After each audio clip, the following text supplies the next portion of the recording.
അവിടെ ആദ്യത്തേക്കൊക്കെ പനിയാണ്. നമ്മുടെ ഡ്രൈവർ വെച്ചാലും എല്ലാം ആദ്യമാണ്. അത് നന്നായിട്ട് ഡ്രൈവ് ചെയ്യുന്നുണ്ട്. അതെ, വഴി അറിയില്ലെങ്കിലും ആദ്യം നന്നായിട്ട് ഡ്രൈവ് ചെയ്യുന്നുണ്ട്. മലമുഴുക്കി വേഴാമ്പൽ എന്ന് പറയും. ചെറിയൊരു പക്ഷി, ചുണ്ടിന് നീട്ടമുണ്ട്. ആദ്യം ഇവിടെ മൂപ്പനായിട്ട് നിന്നുകൊണ്ട് കുഴപ്പമില്ല.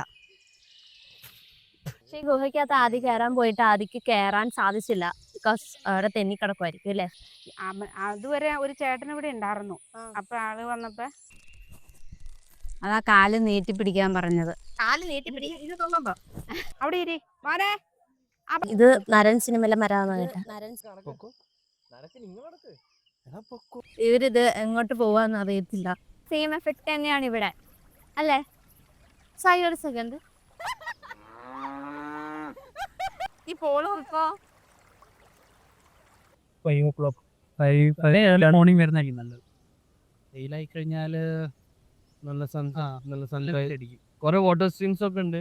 അപ്പോൾ നമ്മൾ ഇന്നലെ രാത്രി പറഞ്ഞത് കുസ്തിയോടത്ത് വെച്ച് നമ്മൾ രാവിലെ ആയപ്പോഴേക്കും അക്ഷയ്ക്ക് പനിയായി. പക്ഷേ പോരാളി നമ്മുടെ കൂടെ തന്നെയുണ്ട്. വൈകുന്നേരമൊക്കെ വരുമ്പോൾ ഇവിടെ ഒരു ചായക്കടയൊക്കെ ഉണ്ട്. ബീരിക്കൾക്ക് പറഞ്ഞിട്ടുള്ളതല്ല, ബ്രൈവാണ്. ഇപ്പൊ നമുക്ക് കാണാനോ അടുത്തുള്ള ഹോസ്പിറ്റലിൽ ഏതാന്ന് നോക്കിയിട്ട് ഒരു ബീരുവിനെ അവിടെ അഡ്മിറ്റ് ആക്കേണ്ടി വന്നത്. അതെല്ലാവർക്കും ബോറടിക്കും. എല്ലാവർക്കും ഒന്നും ബോറടിക്കത്തില്ല. പിന്നെ എനിക്ക് കയറിയിട്ട് ബോറടിച്ചു. അത് ഇവൻ മൂവാറ്റുപുഴ പുഴയെന്നുള്ള സ്ഥലത്തുനിന്ന് വന്നുണ്ടാക്കും.